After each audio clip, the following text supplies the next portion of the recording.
actions or works. James also mentions Rahab. And I just want to throw this little tidbit out.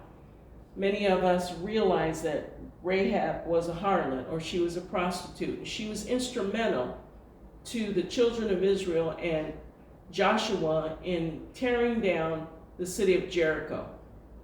But she was also, if you look in Ruth, I think it's Ruth, but anyway, look at the genealogy of Jesus. Rahab, a prostitute, was Boaz's mother. Boaz married Ruth, and because of them, you can follow their lineage all the way down to the birth of Jesus Christ. So just think about that a minute. Here we have a prostitute who was in the line of Jesus Christ.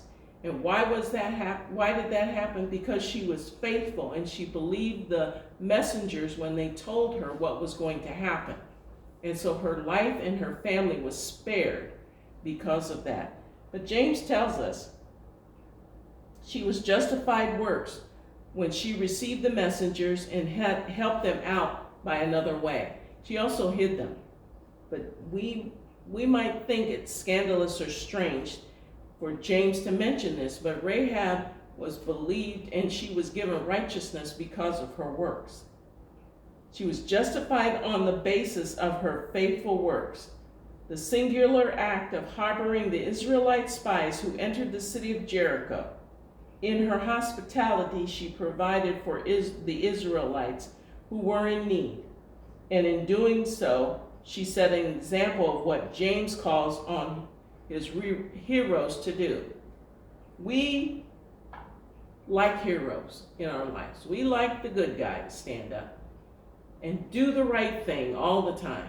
But God doesn't always use who we might think he would use. There are anti-heroes that God uses to have his will be done. We must remember that God has a plan for everything. He has a plan for you. He has a plan for me. He has a plan for everything. And in fulfilling his plan, he can use anybody he so chooses. And then James also ends up with saying, for the body without the spirit is dead, so faith without works is dead also. James mentions Rahab, as I said. So we need to step back and take a minute, perhaps, and assess our faith and the wisdom that we have in God. So how does your faith move you to action or to do good works? Does your faith show the fruit of your work?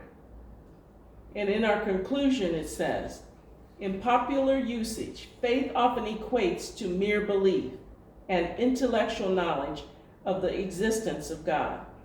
James shows us that true saving faith goes much deeper than this. It touches every aspect of our life and guides our every action. Certainly, we are saved through faith, no doubt about it. Not only works, not only by works. You can find that in Ephesians.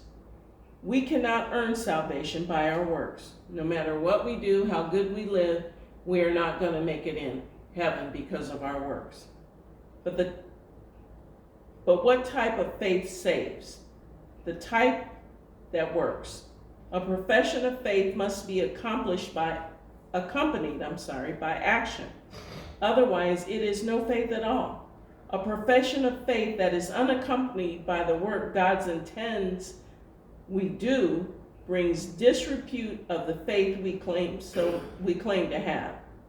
Unless the word is changing us inside and out, heart and mind, to speak and act, our faith will be no faith at all.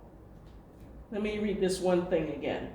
A profession of faith that is unaccompanied by the works God intends we do brings disrepute on the faith we claim to have. If we don't do what God is asking us to do and wants us to do, we are just claiming the faith is of no consequence. And how can we do that? if you believe in Jesus Christ, if you believe that he came and lived on this earth, took on the sins of the whole world and died for you, you have to have faith to believe that he did. And if you have faith, you need to let your works show it. We know each other by the fruit that we bear. And we may never ever see it in our lives, but God sees it, and God knows what we are doing. So our prayer for this lesson is, Father, may our faith in you not be limited to a mere affirmation of your existence.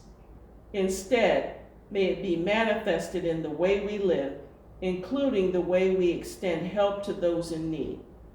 Our thought to remember is this: faith with no works is no faith at all. Thank you. I'm so glad you tuned in today. We have 2 more lessons to do in this quarter, and then we'll start a new one. The next lesson we talk about will be taming of the tongue, and we'll be reading in James chapter 3, verses 1 through 12. As I discussed before, I said we are going to be talking about the tongue. And our final lesson will be 2 kinds of wisdom, where we read more James chapter 3 and then James chapter 5, verse 7 through 12. Hope that you will tune in again and listen to us. Hopefully this lesson has given you some wisdom, insight, and knowledge, and will help you to continue on your journey with the Lord Jesus Christ. See you soon.